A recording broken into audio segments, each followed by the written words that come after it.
Béni soit le roi qui vient au nom du Seigneur, gloire dans le ciel et paix dans les lieux très hauts.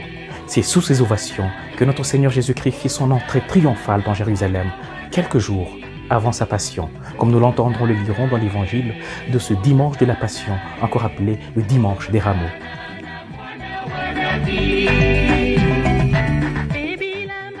Chers amis, aujourd'hui, en plus de l'évangile qui nous parle de l'entrée triomphale de Jésus à Jérusalem, quelques jours avant sa mort, nous écouterons la lecture de la Passion du Christ, c'est-à-dire le récit de la souffrance et de la mort de Jésus de Nazareth en croix, avant sa résurrection.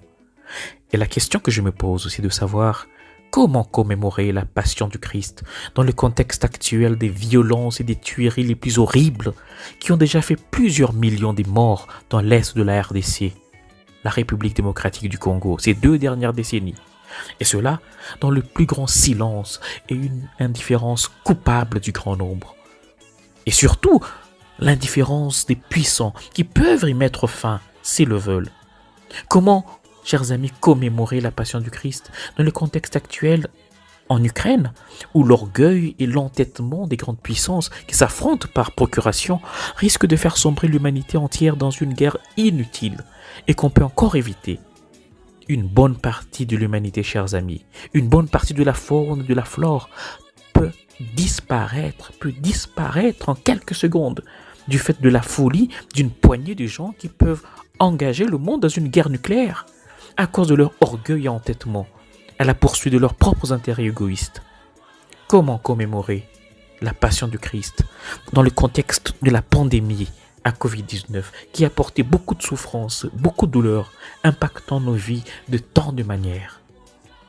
Je sens personnellement que l'évangile d'aujourd'hui m'invite à fixer mon esprit davantage vers la Pâque, vers ce que je désire vivre comme libération aujourd'hui, libération de toute forme de violence, de toute forme de coercition, de toute forme de limitation des libertés personnelles, individuelles ou communautaires imposées par les conflits actuels à travers le monde, ainsi que cette pandémie à Covid-19. Mais il n'est pas seulement question d'aspiration à cette grande liberté, liberté de mouvement, d'action ou d'intégration sociale.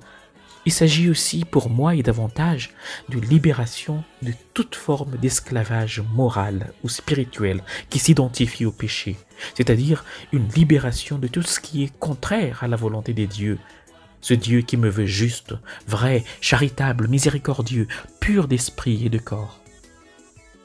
Quand l'Église m'invite comme aujourd'hui à méditer ou à contempler la Passion du Christ, ce n'est pas pour me morfondre dans un dolorisme théâtral, comme quand je me donne un spectacle et que je pleure pour m'attirer l'attention des gens ou me tromper moi-même que je suis une âme sensible, alors que je manque de compassion envers ceux qui souffrent autour de moi, alors que je n'éprouve aucune contrition sincère pour ce péché que j'entretiens déjà pourtant depuis longtemps et dans lequel je perdure et je me complais. Une véritable compassion, une sincère contrition profonde. Chers amis, ça se traduit par des gestes et des paroles vraies d'amour et de pardon. En me demandant de méditer la Passion du Christ, l'Église ne me demande pas non plus de m'arrêter sur la souffrance, comme si je cherchais à érotiser la douleur. Non, non, non, non, il ne s'agit pas d'érotiser la douleur. Il y en a qui, parce qu'ils ont été blessés, et c'est triste, malheureusement, ils trouvent dans leur blessure intérieure un objet d'érotisme spirituel. Il ou elle se refuse de guérir cette plaie, de tourner la page, comme si à chaque fois, en pensant à cette blessure, il ou elle y cherche à y trouver quelque satisfaction, même spirituelle. On peut se servir, mes frères et mes sœurs, de sa propre souffrance et de ses douleurs que l'on entretient depuis longtemps pour faire aussi mal aux autres ou pour se venger. Chers amis, la souffrance ou la douleur en soi ou pour elle-même n'est pas quelque chose de bon, de bien ou de beau. Au contraire, elle est à combattre sous toutes ses formes, puisque l'Écriture nous dit qu'au commencement, devant l'œuvre de sa création, Dieu vit que tout cela était bon. Si Dieu permet la souffrance dans ma vie, il ne la désire pas pour moi. Il me veut heureux, en paix, sans douleur ni souffrance. S'il permet la souffrance dans ma vie, Ce n'est pas comme finalité de ma vie, puisqu'à la fin, il me veut heureux avec lui au paradis.